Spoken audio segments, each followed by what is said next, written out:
This video is a part of the Beginner's Guide to Masking in Blender series. Each video builds upon the information from the previous video, so if you're a beginner, it's best to watch them in order. And if you don't want to wait for them to come out one at a time on YouTube, you can get the entire series all at once for free by going to blenderfrenzy.gumroad.com. Just click on Frenzy Freebies, where you can get lots of stuff to follow along with my tutorials. Just click Add to Cart, and then check out. Fill in your email address, and use discount code FREEBIE to get $0 per month. Or, of course, you can pay $2 a month to show your support if you want. It's up to you, but either way, you will have access to lots of videos and files to follow along with my tutorials. Also, I've created a standalone course for this series that you can purchase if you want to say thank you. You will get everything from the Frenzy freebies, plus you will get access to my finished blend files, and you'll be able to download the videos for offline playback. So, thank you for your support, and on with the show. Alrighty, so that is it. That is how you can do a mask, rotoscope style, to change the color of the shirt, where you can trace around everything, cut things out, animate things, parent things to the markers, and then where you can view your changes in real time as you go along here. Welcome to Blender Frenzy. I am Justin, and we are continuing our beginner's guide to masking in Blender. And if you don't know what a mask is, it is a black and white image that another image or video uses for its transparency information. So we used it last time here to create this face blur here, and if I come over to our overlay, you can see the black and white image.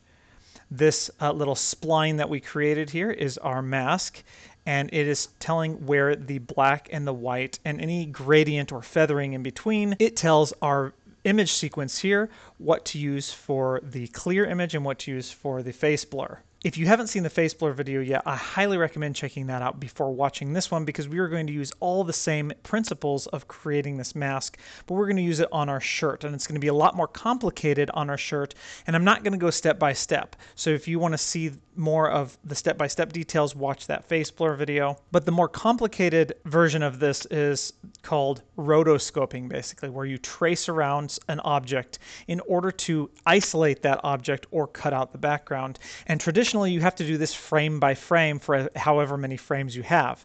Now, I'm going to try to get around that by using the same technique we did with the face blur, but I am using the rotoscoping method specifically just so you can have that in your toolbox, because if you're doing anything with video editing or VFX, you will always need to have this skill. And I'm not even that good at it, but I want to show you the workflow that I use in order to make it as easy as possible in Blender. But you're probably saying, Justin, you have a green screen. Why don't you just get rid of the green screen? Yes, that's the next video, but this video is specifically about the rotoscoping method and skill that you should be familiar with as much as you can, because you're going to need it. It's going to help you down the road. So we're going to our masking workspace here, and basically, if you haven't been following along, this is just the movie clip editor, and then select mask from this drop down. I'm going to go ahead and create a new mask up here, and then let's go to our first frame, which is actually frame 240 in my footage, but I'm just going to the beginning of whatever footage you have. And in fact, I'm not going to animate this entire 2.5 minute thing, or actually I don't know if it's 2.5 minutes, but it's too long. So I'm going to go probably just to frame 300. I'm going to copy this and then paste that into the end frame, and then we're just going to adjust this here for our frame range. And I'll pull this up here also a little bit here and go back to the first frame. And actually we don't need this yet because we're just tracing. So I'm going to start tracing. I'm going to control and click and drag. You can see the splines that are created, and then these handles are protruding out this way because I'm going counterclockwise. Depending on the direction you go, these handles are going to point out or in. But I'm going to select all of them and V and choose free because I like to use these handles. And let's select all of them again, Alt-S to scale that feather out a little bit. And what I'm going to do is just kind of put my shirt line right in between the feather and the splines or the curves. Yep, I'm just going to go ahead and trace around, just doing the same thing. Click and drag some points out and just adjusting these. I'm going to close both of these here. This one over here is the toolbar. Press T to close that one. My keys are up here if you want to see the keystrokes that I'm pressing in this blue box. N. Okay, so I'm done tracing here, and then with these 2 points off of the screen, I'm going to Alt-C, and then I will close that loop. And I've tried not to put too many points here, but I know that the sleeves are going to curl up a lot, so I put an extra one in between those on either end. Okay, so let's jump into our video editing and use this for some color grading. All right, I'm going to Shift B to box zoom down here like this.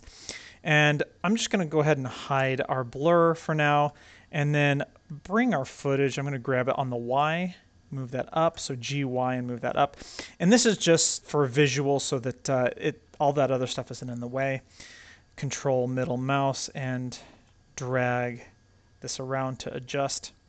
Okay, so let's come to our mask display. We're going to choose our mask, and I didn't name this, so let's name this mask shirt. Of course, make sure our footage is selected, and then come to modifiers, and then choose mask shirt. And there we go. This is what that is going to look like. So let's just do a preliminary test here. Duplicate this up 1, and then on the bottom one, we're going to remove that mask. So now this, if I shift right click, you can see what's happening there. Of course, we haven't animated it yet, so don't worry. But this is our cutout of our mask, and it's overlaying on top of our full footage. Now, if you can't see the full footage behind there, you'll need to come to strip and make sure your blend mode is alpha over, because by default it's cross or replace, and you will still see something like that. So make sure this is alpha over. And now what we can do with the top one is we can add another modifier. We'll just add a color balance modifier for now.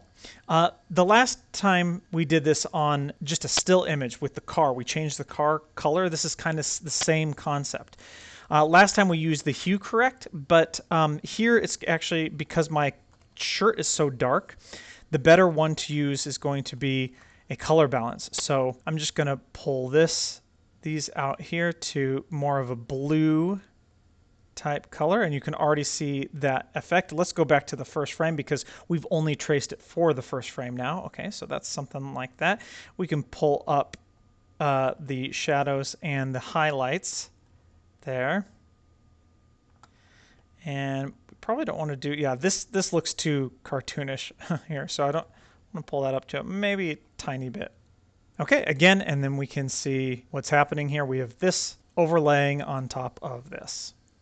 So that's very simple color grading. You can also, if you don't use this mask, see if I hide the mask, then this color balance you see applies to everything. You can use the mask actually here instead. So if I choose mask, and I can choose mask shirt, and then this color balance is only going to apply to the shirt or to our tracing, whatever we trace over here. That way you can have multiple masks and multiple different modifiers, and each modifier affecting a different mask. The drawback is you can't do anything like strip here. I can come out here and change the color saturation out here, or the opacity and stuff here. And in that case, if you wanted to come out here and have the strip tab affect your color grading and everything, you want to use this mask instead of having it here. Because now what I can do is with the top layer, I can actually bring that opacity down and adjust that even more. And what that's doing is just lowering that opacity and making that black shirt kind of shine through a little bit more. You can get a lot more unique colors that way. But anyway, we'll talk about the color grading here in a little bit. Let's go for our animation. So let's go back to masking. We'll pull this up here.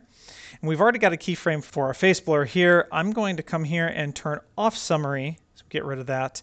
But I do want to pull this out here. And now we can see we have our mask face here. If we open that up, that's where that is, and mask shirt. So I'm going to click him with my middle mouse button and drag up and control, and we're just going to adjust this so that we have more room to work with here.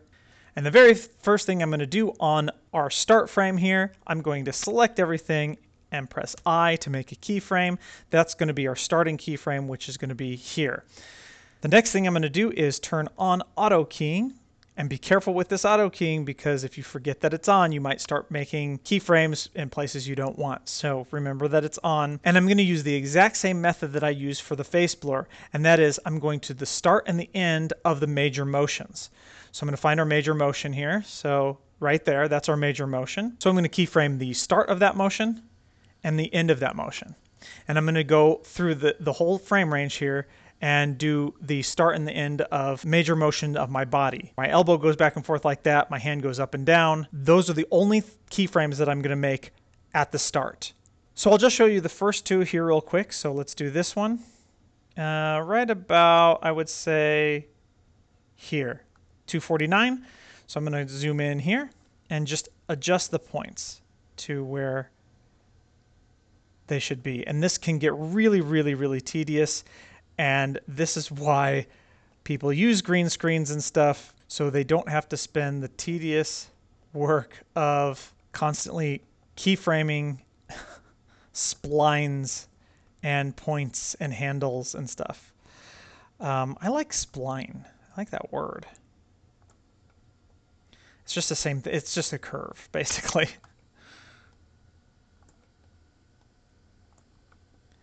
And I'm not going to be very accurate here. I'm just going to just really roughly show you the workflow.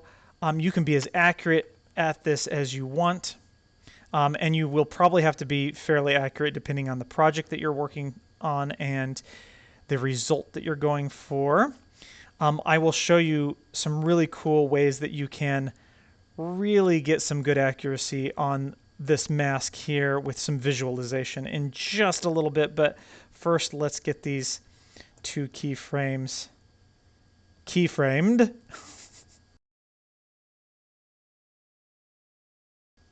See, if I really wanted to be nitpicky, I'd follow that contour of that shirt, perhaps. I'm not going to. Okay, so you can see an automatic keyframe has been made, and that is because we've just moved all of the points, and you can just keep moving points until you're good, and then all of those should be stored in this one single keyframe. So now we have the transition from here to here, which is pretty good. Okay, so let's go to the end of that big motion here.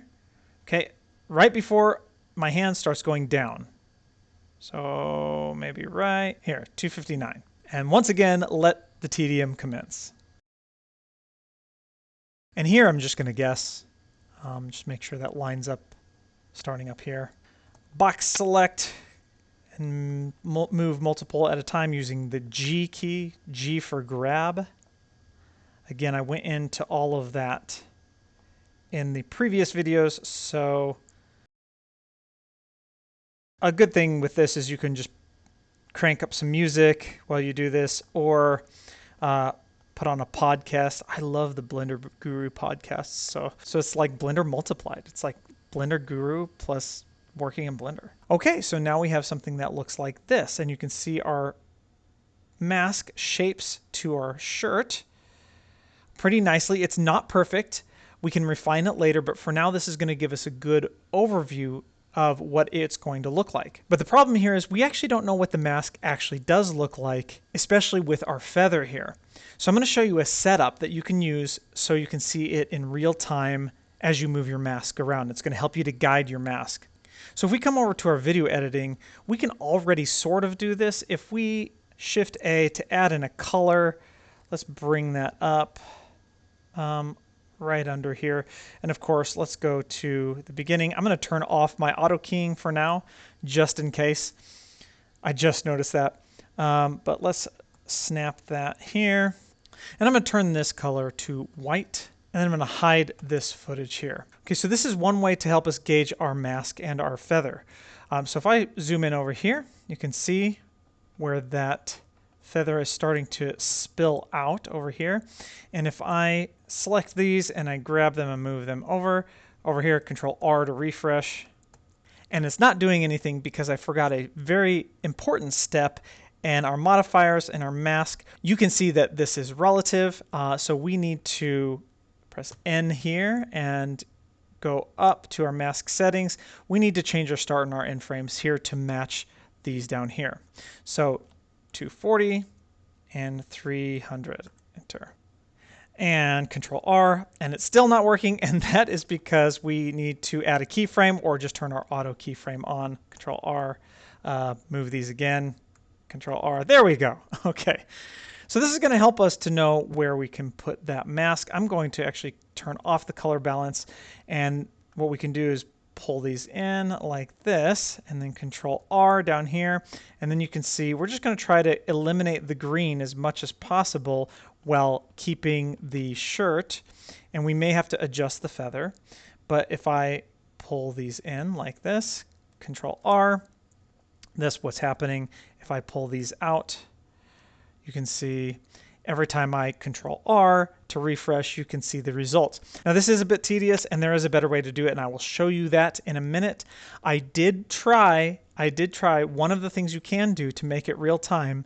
If you go to change this to the movie clip editor and then load in your footage, and then we want to go to mask and then choose our mask. If you don't see your whole header over here, you can just scroll with your mouse wheel, and then you select our shirt, come to mask, and then actually our mask display overlay.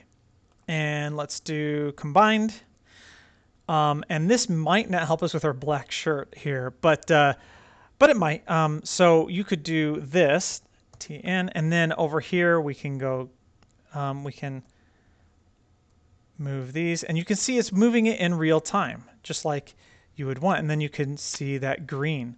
The only problem is that we still see our splines, and so I thought, you know, the best thing to do was just come up here and disable those, but then it disables it over here. That doesn't really help us. Then I thought, okay, well, if we do our image editor, render result, and we can do it like this. So let's go to our mask, and so we have the same settings, choose our mask. Okay, same thing. Then I thought, okay, well maybe, yeah, here we go. That's doing something there, maybe. If I disable this here, it still disables it over here. So all that to say is, I've tried those. Let's do something else. We're going to use the compositor. So come to the compositing workspace. I'm going to click Use Nodes, get rid of our render layer here. Shift A and add in an input image. From this, we're going to open the image sequence that we had before, so make sure it starts at 240 and counts up. Open image. And the next step requires the Node Wrangler. If you go to Edit Preferences, Add-ons, search for Node Wrangler, check it, make sure that's checked. But then I can Control-Shift-click on this, and it will hook it up to a viewer node. So here's our composite. I'm just going to move that out of the way for now. Let's add in a color, alpha over, put that here. Change this to the bottom connection. Add in an input mask. Connect that to our factor, and choose our mask shirt. Okay, and we have to refresh by disconnecting and connecting, or we can double click that backdrop. Okay, so now we've got the same result that we had in our video sequence editor, but now it's going to the viewer node. So let's go back to video editing, and I'm going to copy this workspace by right clicking and then selecting duplicate, double click, change this to real time or something, whatever. And now with this as the image editor, we're going to change this to view to get rid of those splines, and change this to our viewer node, so that now whatever is in our viewer node is going to be displayed here, and hopefully in real time. So let's close that and come up here, and let's just start moving points around. And nope, that doesn't work. A couple things we have to do. Come back to our compositor. We have to change our start frame here to 240 like we had it before. That lines up then with our frame range. But then in order for it to be real time, we actually have to add the compositor area in here. So I'm just going to come over here, hover my mouse to where it has the crosshairs, click and drag down to make a duplicated area. Let's change this area to the compositor. And there you can see our node setup that we have there. We don't actually need to have this showing. We just have to have it somewhere on this workspace. So let's pull this all the way up like this. And now cross our fingers, grab and pull, and look at that. It's working in real time. And this is so you can see where that green is, and you want to kind of adjust these to eliminate that. This is going to help you so much to make sure that you are getting all of that green out, or as much of it out, and you're adjusting your splines and your feather the best way possible. And this is so much better than having to adjust it here, Control R, refresh. Adjust it here, Control R, refresh. I can see it, everything in real time. What I'm going to do for this one, I'm going to change this to the dope sheet editor and change this to mask so we can see our mask layer. I'm going to middle click and drag up so we just see our mask shirt here. That's all we want to see. And then I can pull all of these down to make sure we get the maximized area up here. And then we still have our video editing, which, by the way, I need to change that back so that we have this as our video sequence editor and our preview, because we'll still use this after all is said and done. So real time, here's our keyframes. Oh, and it moved that for me. Actually, you know what I'm going to do? I'm going to just turn off the summary and click only show selected. Perfect. All right, let's make sure the curve, the mask is where we want it to be for this one. And I like it this way because it's the same thing. We got middle mouse button, click and drag. We can zoom with our scroll wheel, just really fast navigation there. All right, that's good. And don't worry about the neck. We'll cut that out in a little bit here. But scroll out here and see what we have. That's looking pretty good. Okay, so this is a way you can adjust your mask and view it in real time to get really accurate results. So I'm going to continue the same methodology of going to all of the start and end points of the motion of my body, and I'll make keyframes there, and we will then continue and test it out after we're done. So basically what a good workflow would be for this is to drag them to where you can see the green and then back them off. Because if I do this over here, then over here it looks okay, but over here it's like, oh, nope, that's too much of the shirt that's cut out. So make sure you go to the green and then just back it off to where it was. Now I'm cutting out that. I don't really care that much about this little bump here. By the way, if you are box selecting, make sure you click out first to deselect everything, or press Alt-A, because if you have something else selected and you box select, it's just going to add that to the selection, and then you're going to start to move stuff you probably don't want. So just quick tip there.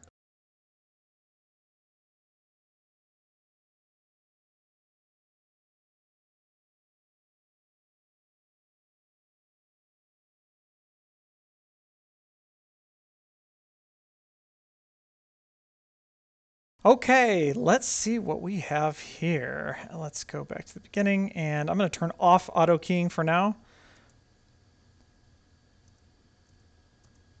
Okay, so it doesn't play in real time if I press play, but if I scrub, you can see it still doesn't play in real time, but you can scrub through and you can get a good idea of what that looks like. And the cool thing about this, again, it's not perfect, but we've only made 1, 2, 3, 4, 5, 6, 7, 8, 9 keyframes here so far. And let's just see where, if we had made 9 keyframes, 1, 2, 3, 4, 5, 6, 7, 8, 9, we would only be right here with the same amount of work. But now we have all of this to see, at least get an overview of our results. So let's go check our results here. Let's get rid of this. We don't need that. Let's unhide this. Pull this down here. And let's bring our color balance back. And now we can see, look at that. All right, that's looking pretty good. I mean, the actual color grading isn't the best right now. We could absolutely, you know, make that a little bit better by, you know, different techniques. But that's how you do it. That is how you get a good start, and you can see, obviously, you know, we can go in and clean up our animation here with this here, because this is obviously not in the right position. But overall, generally speaking, only doing 9 keyframes gives you a sense of how your whole frame range is going to look. And that's the power of doing it this way.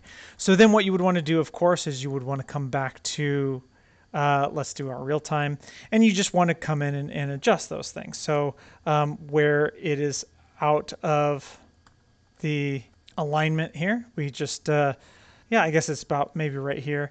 Just adjust that here. And the good thing about this is you probably don't have to adjust all of the points, just the ones that are the most obvious or troublesome. This is cutting off too much of the shirt. And what you could do if you wanted to see it sort of like this, instead of kind of coming back over here, Control R to refresh, what you could do is come to the compositing, and then we can pull this into this image here and then add in a color balance, and then into the top one. I lied, we want the background the same, so Alt click to deselect that, and then we'll put this in the bottom one because that's going to be the shirt. So we want to change that shirt color. Same thing, same concept here.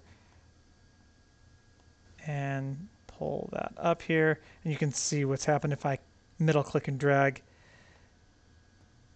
And you can go like above and beyond just so you can kind of see. And then back over in the real time, now we can kind of see where that is bleeding out. Not just where it's bleeding over, but we can see where it's cutting in too much, where we couldn't necessarily do that with the white background. So we can see it here and right here. So we can see that that is too much showing there. Pull this out a little bit here. There we go. And this is bleeding over too much blue. You can also adjust the individual feathers there. Feathers. Like a bird. And this may be a better way of doing it instead of using the white background. So you don't even have to use the white background. I was just kind of showing you kind of an example. But if you get a color that you already like, and that's the good thing about this way of working, all you have to do is add 2-3 keyframes to kind of get a general sense of what the animation is going to look like. Then do your color grading, make sure you get the color that you want, and then you can add in all of your other keyframes using this real-time color masking effect here that we've got set up.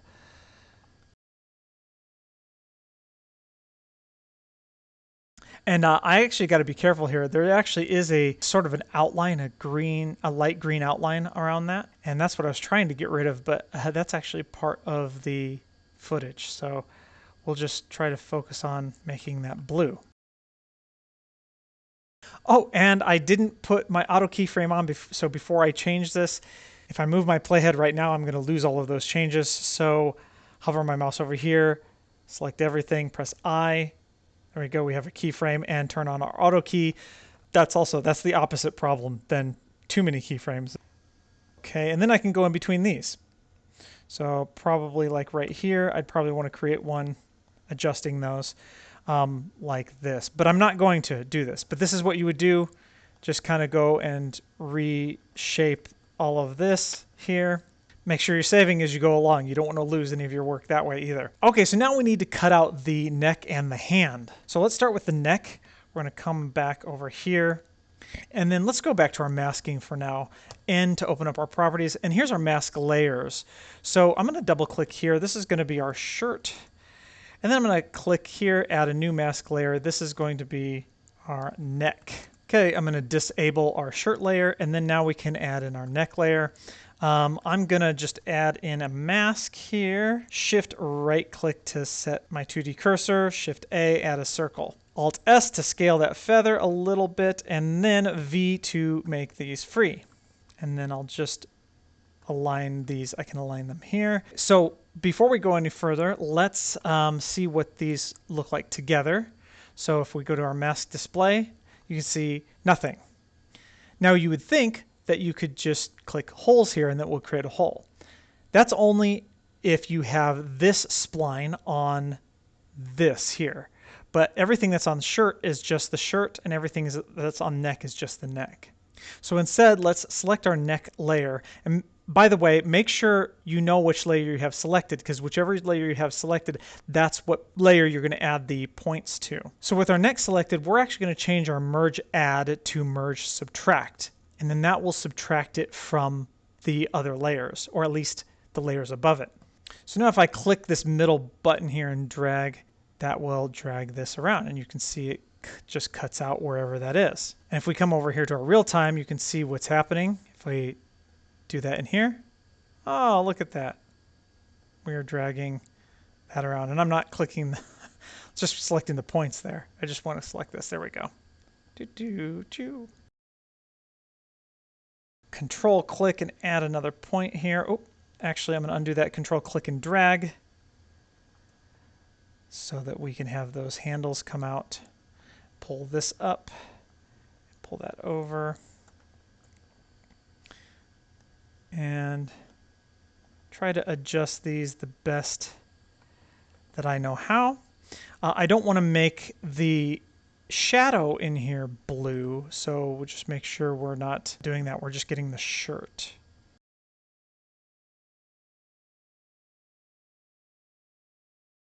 Okay, it's not perfect, but you can see the result that we're going for. And I have another layer here under my mask shirt with neck.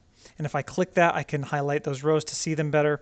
But we did start on the first frame, which I forgot to check to make sure we started on the first frame, but that's important. So I'm just going to make sure we are good at each of these keyframes.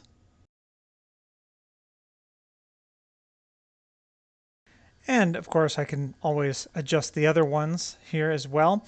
But it might be good, especially if you want to move everything. If I press A, it's going to select everything that's visible. So I can always just delete, or not delete, I can always disable those so that if I press A, then I'm just selecting these. Okay, so I'm just going to stop here. You'll get the gist of this. Plus, this is when my hand actually starts coming up. And that's what we're going to use to cut out next. So it's the same concept, but it's a little bit, we've got to do a couple different things here. Oh, let's add in another mask layer here and double click, hand, and disable that here for now. Go to the beginning and we're going to go to where it starts. Okay, so we only need to start the mask where the hand intersects the shirt. As you can see here, the only color difference here is just where the shirt is. So we're going to do the first frame where it enters the shirt, and then we'll add in our mask. Let's do shift click, and that's shift right click, by the way. Shift A, circle. Click here for a point there. I'm going to click here for a point as well. Oh, let's rotate. Can I not rotate that around? I don't know what happened there. Move. Okay, that's weird. Let's rotate that. There we go. I'm just pressing R to rotate. Just a few more points here. And then just shape this over the hand a little bit like this for now. And then A, V, free, Alt S to scale that feather.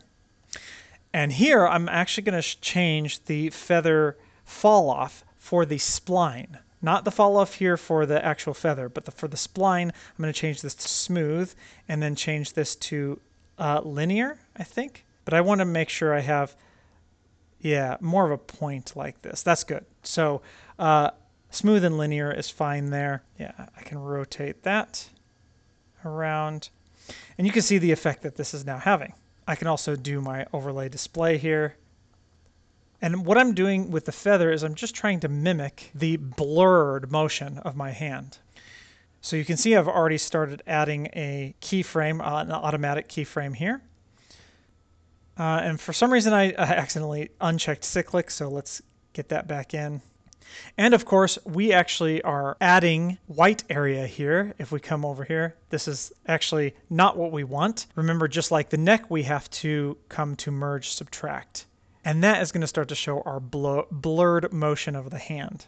Okay, so that is good for the keyframe. And this one goes really fast, so I am actually going to go frame by frame. So there we go, we've got that. And then we're just going to adjust these. And I don't mind if there's a little bit of blue around that because it'd be kind of what you would expect for a blur. Okay, so we're going to pull this up here, but I want this corner out here. So Let's just make sure we have that corner in. Now, my mask over here isn't really aligned very well. The mask shirt, so that's fine. Not going to worry about that. You can see it's not really aligned down here very well either. We're just worried about the hand for now. Okay, next frame, and A to select all of them. So I don't have any other layers shown, so we can press A to select all of them. Okay, next frame. This is true rotoscoping right here.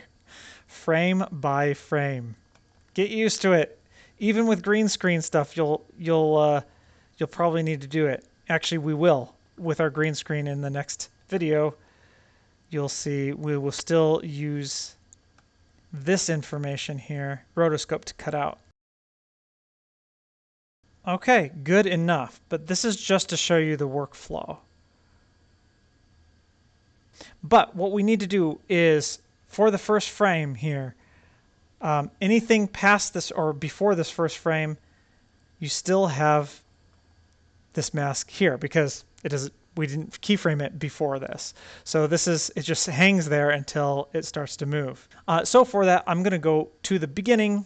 We're going to grab and move that down here. That'll create a keyframe automatically if our auto key is on. And then I'm just going to take this, make sure that's the only one selected, which is the only one that's yellow. Shift D to duplicate that, and I'm going to put that right before this one so that it hangs there on the same frame, because these two are duplicates of each other, so it's going to be the same from here to here, and then it will jump to that when we need it. And I'm just really noticing that we need to adjust. This is bugging me. So on this one, I'm actually going to adjust our shirt mask so that it doesn't bug me anymore. Okay, now it's good enough. Okay. And that's what we have. Okay, so let's save this and let's go back to our video editing and let's see what we have here. Oh, look at that. That's awesome. Okay. So what we're doing actually is not the same exact as the face blur, because the face blur we had the face cut out, revealing everything underneath it. This we have it as an overlay on top of it. So if you wanted to change that, you can invert everything, but you got to be careful because you have different mask layers. So I'll show you. Let's just go to our masking. So right now we have everything cutting in and out like we want it to, like this. But if I wanted to invert that, if I come to my shirt and I just click this button to invert it, now we have a problem. And if we come over here, you can see Control R. Basically what we want is everything up here right now to be blue or have a blue tint, and then the shirt to be black. We'll set this up to, let's disable the mask here, and then let's take the bottom one, move that up, and then we'll use the mask here on the bottom, and you can see what's happening. So we need to get it to where it's cutting out just right.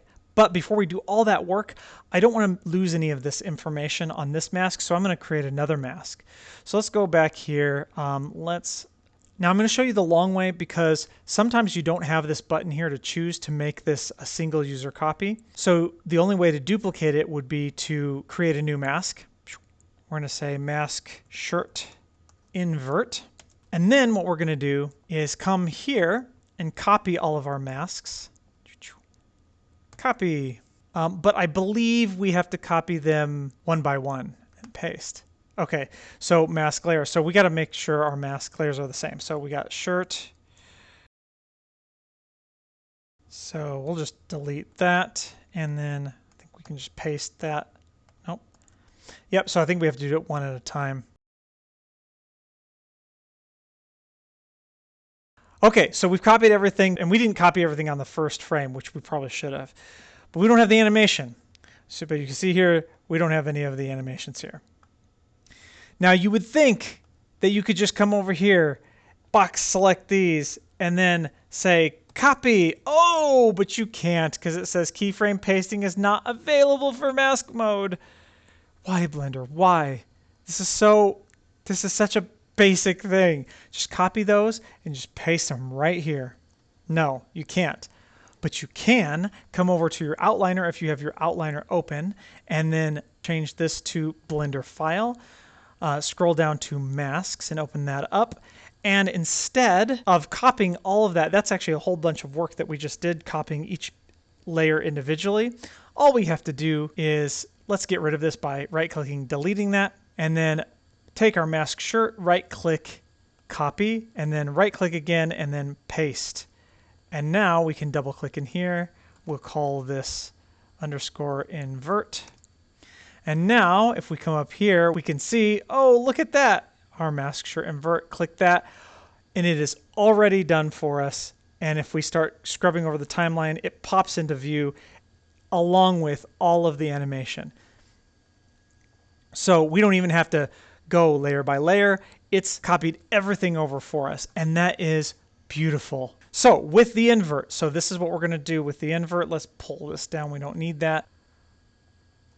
Basically, if we, what do we do? We have this. So right now we have the shirt is all white and everything else is black. So what we need is the invert of that, which is the shirt is all black, everything else is white. So if I take my shirt and just invert that, we have the shirt all black, but we don't have the other two all white, which is what we need. So we have to come here and see what results will give us that. So not this. So if I come over here, click that, not that. So we can't really do the same exact thing for each mask layer. So I'm going to try, let's see, let's just do neck invert there, hand invert. Okay, that's not going to do us any good. Let's just keep this here and then change these here to merge add. Okay, that's good. Merge add, and then hand and merge add. Perfect. This is exactly what we want. So the shirt is the only one we need to invert, and then we just change these two from merge subtract to merge add. And now we have our inverted mask. And the reason why we're inverting our mask is so that we can have the same effect that we had with our face blur, where we have this cut out like that, and everything beneath it is revealed. So, but we need to change this to our invert, and ta-da, there we go. We have this here, which is good. And now what we can do is we can add other things underneath it. So for example, if I just duplicate this down and come down here and we change the color of this to a more red, which you can't see just yet, but if we take the top one, come to strip, we can bring that opacity down, and now you can start to see we have more of a purple color because we have the blue over top of it, over top of the red, mixing that together to make kind of a purple-ish. We can make a maroon color, and that's why I like to have the cutout instead of having the shirt as its separate layer, because then we have to keep adding that mask. If I do layer by layer by layer on shirt on top, then I have to keep adding that mask and do color grading and stuff. It's just, I think, easier this way. But I don't want that here. We'll just delete that one and we'll bring that one back up. One other thing I do want to do before we end is the mic. So here, this is a black mic, not a blue mic. So this is my little lapel mic. So motion tracking, I'm going to come here and just track. We'll go to the beginning. We're just going to track this footage here, from here to here. And control click. I've already gone over this in other videos, so I'm not going to go over it too much here. But here are all my settings. And here's the tracker, and control T to track forward. And that works just fine. And now let's go to our masking again. Add in another mask layer, mic, put that here, and okay, everything's selected. Control P to parent that, and let's go back here. Oh yeah, look at that. We have our original footage showing through for that mic. Just gives it an extra bit of realism, and it follows right along with our footage. And of course, we really only have those keyframes all the way up until here. So we'll just make this the end frame.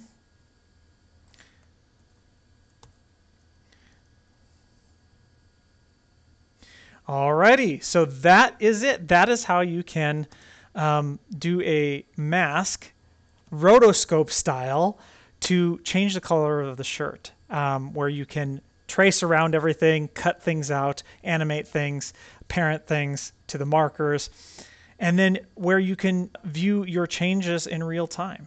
As you go along here, you can see what's happening. Now, we didn't change this in our compositing, so we'd have to change this to match what our video editing here is doing if we wanted to see that in real time again. But I'll let you play around with that for your own projects. And speaking of, you can get all the image sequences, the images, the footage that I'm using here at my Gumroad, Blender Frenzy freebies. I'll leave a link to it in the post.